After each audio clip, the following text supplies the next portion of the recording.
चलें, अब हम बात करते हैं ग्रुप्स की फिग्मा में। ग्रुप कहते हैं बंडल ऑफ लेयर्स को।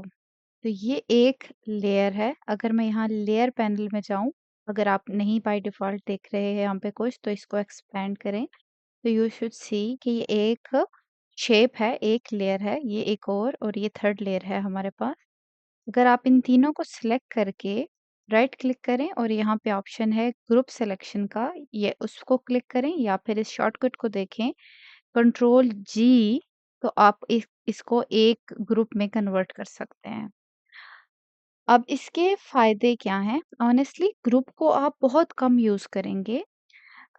इलस्ट्रेशन डिज़ाइन कर रहे होंगे तो ज़्यादा यूज़ होगा, शैडोज़ और अलाइन करने के लिए आइटम्स को ज़्यादा यूज़ होगा, तो हम देखते हैं कि कैसे।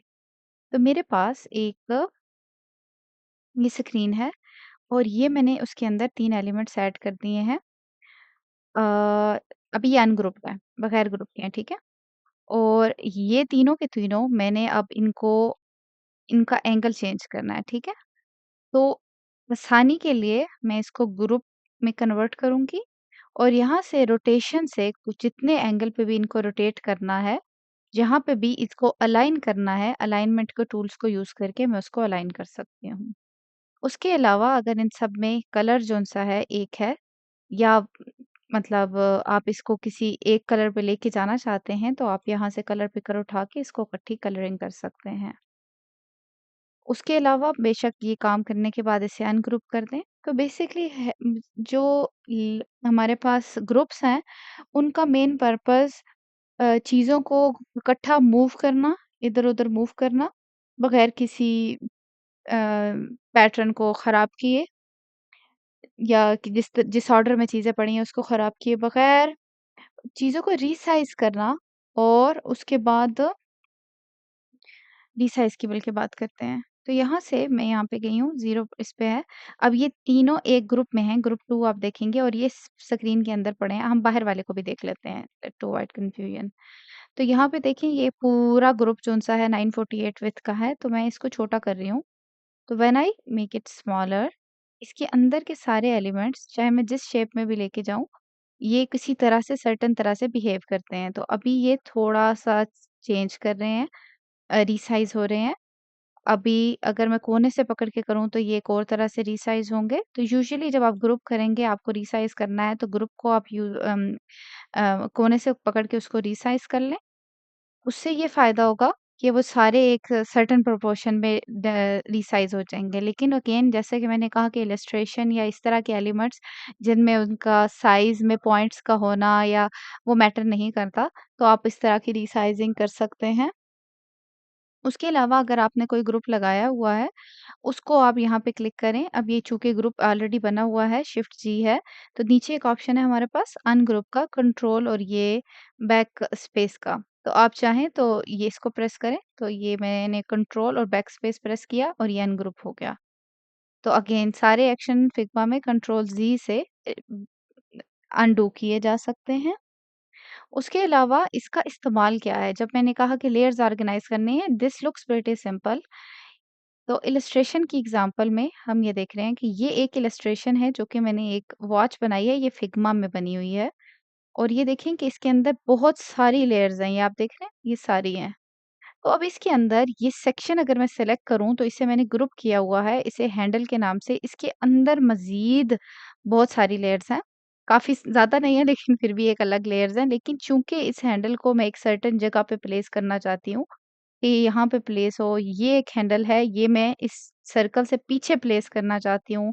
तो ये इन सेक्शंस को मैंने ग्रुप कर दिया है और उनको उस हिसाब से मतलब रोटेशन अप्लाई कर दी है ग्रुप में ताकि वो बगैर मूव मतलब अलाइनमेंट ख़राब किए किसी सर्टेन एंगल पे मूव कर सकें।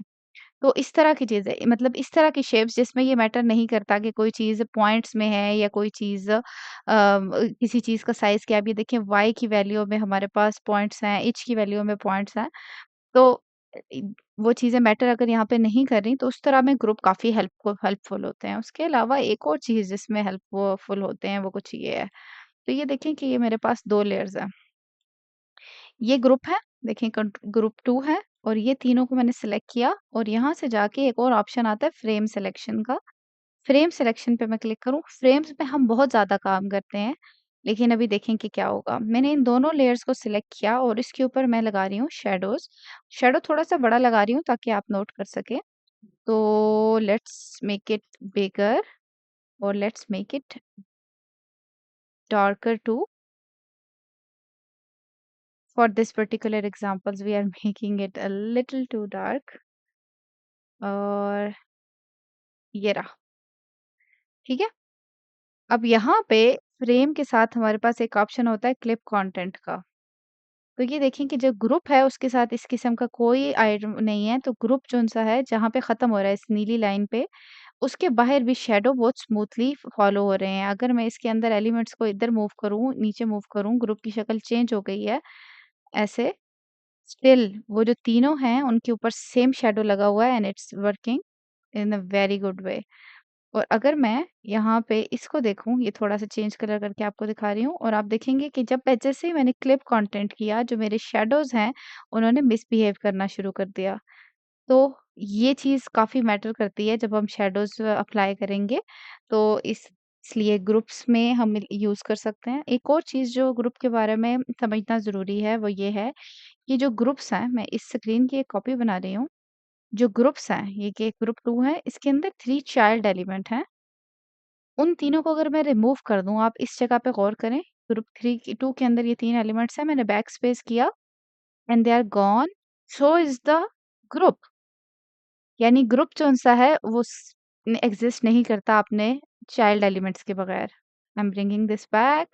नाउ अगर मैं फ्रेम के अंदर टू शो यू कि क्या होने वाला है, मैंने फ्रेम को फिल दी है और I am giving it some ugly colour like this. ये ऑप्शन बाय द वे हमारे पास उसमें नहीं है। मतलब ये फिल एलिमेंट्स के लिए, उसके अपने अंदर कोई फिल नहीं है ग्रुप में। तो इसमें फ्रेम के अंदर अपनी फिल है। अगर मैं इसके अंदर एलिमेंट्स इसके रिमूव कर दूं सारे के सारे, तब भी frame stage. Frame has its own personality even without its kids. चलें, बस ग्रुप्स के बारे में बस इतना ही।